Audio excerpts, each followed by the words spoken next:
I will, let's see, we're going to hand it over now to Melita, who is going to talk about our risk-based assessments. So I do have to say we do a really great job of this, thanks to Melita. But there's a lot of technology out there, and to have a good structure around assessing what that is, I think we've done a really good job here at TCH looking at what that assessment needs to be. So what I'd like to start with is just a quick question. How many people use RFPs as your primary tool for selecting new solutions? Don't raise your hand. You'll be embarrassed. Don't raise your hand, Bob. Here's the deal. When you're looking at this concept to reality, if you send RFPs out, all of our vendors, I love the vendors, everybody in the room supports us, all of our vendors are going to say yes to all of the questions. It's easy for them to say yes to all the questions. They never say yes, but if you say yes to 21, you can't do 132. They never say yes, but this is going to break something else. They're not going to do that. So if you're depending on an RFP, you're not going to reach the conclusion that you want to reach. So what we want to encourage you to do with the concept to reality is the very first thing. I loved your accept the risk. Accept the risk. Right off the bat, you're going to screw up. You're going to make mistakes. It's okay. Jill and I, when Pavilion went live, we had an issue with nurse call, and I told Jill, blame it on me. She says, I don't want to throw you under the bus. I'm like, it's quiet under the bus, please. please throw me under the bus. It's okay. So, you have to acknowledge that you're going to make mistakes, and it's okay to make mistakes, and we can talk about making mistakes, and it's not the end of the world. If you do 100 things, you're going to screw 5 of them up. And as long as you have enough insight to say what happens if I've got a problem and you've got a fallback plan, you're good. So you're trying to take your assessment and you're trying to put it into a one-page bird's eye view that all of these people, we say you need a common language. How many people put their assessments into one page? Doesn't sound like you can do it, right? We didn't think so either, but we needed a tool that gave us common language. So the very first thing you start with is what's important to you. Your product assessment, how are you going to know what the product does? I have seen some fabulous PowerPoints, and there is absolutely nothing under them. How do you know?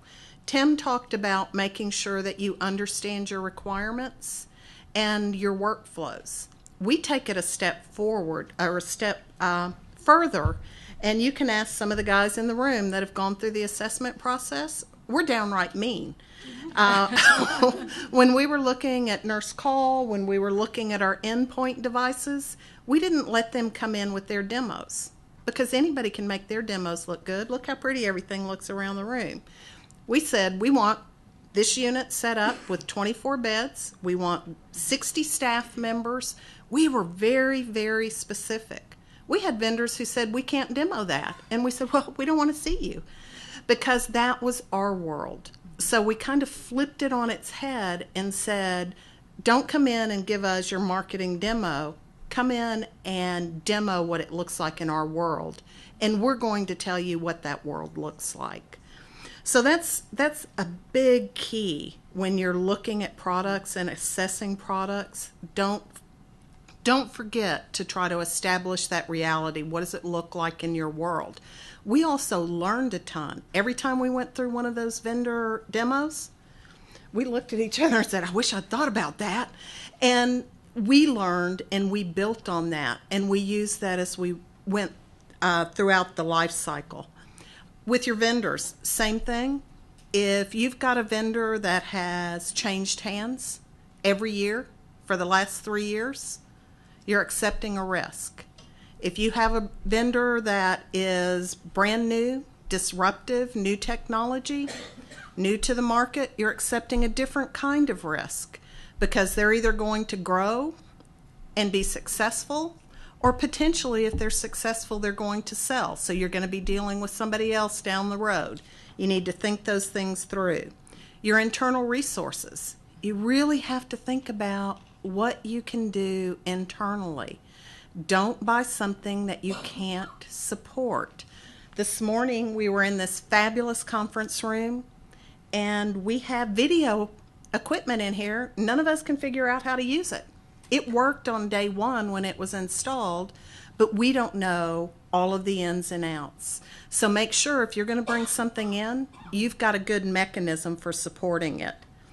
When you do your financial assessment, we've talked about standards. We've talked about trying to make sure that we're presenting one view to our clinicians' bedside.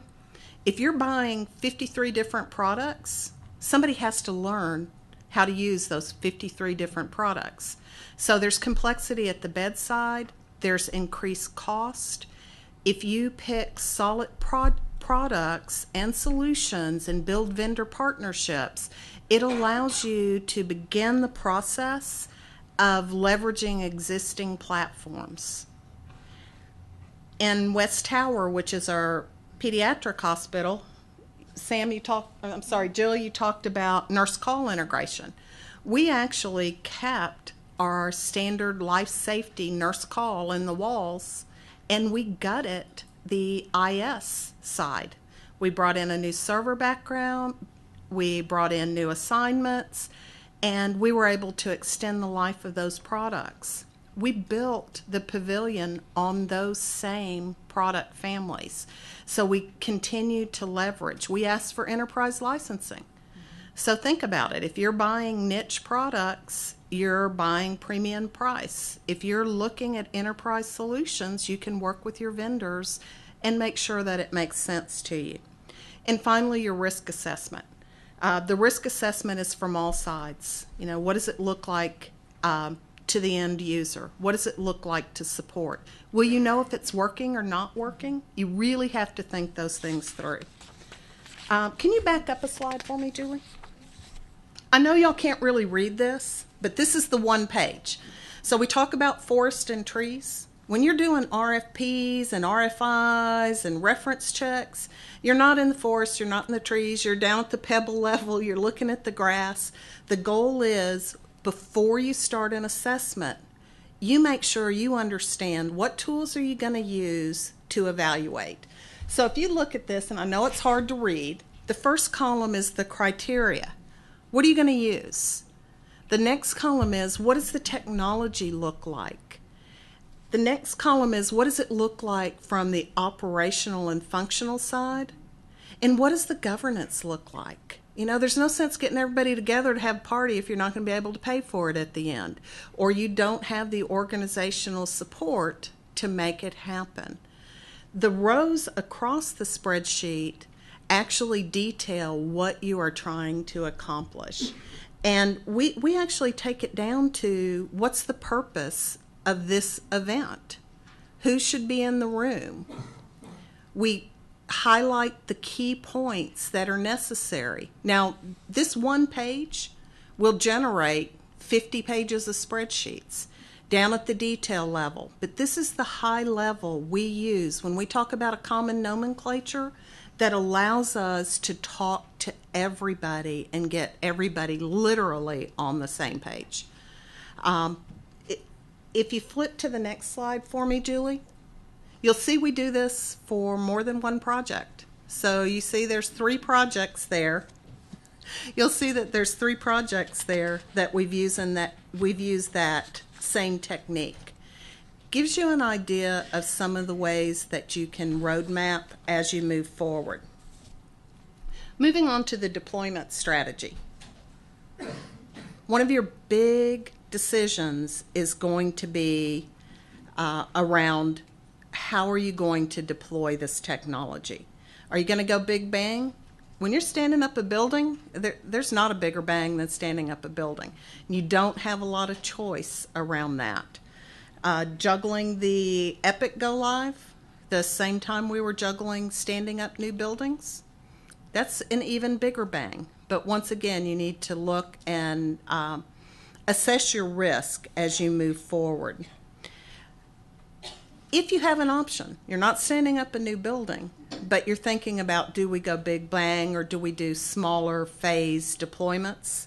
Be sure you think about whether you've got mature infrastructure, existing partners, existing products, because if you do, you can mitigate that risk. If you don't, consider doing proof of concept, phase deployments. If you're betting on new technology, these really pay off, and I suggest that you structure your contracts so that they reflect the fact that you're doing proof of concept. Limit the investment. If you make a bad decision and it happens, you're in a position where you can cut your losses and try to move on to another solution.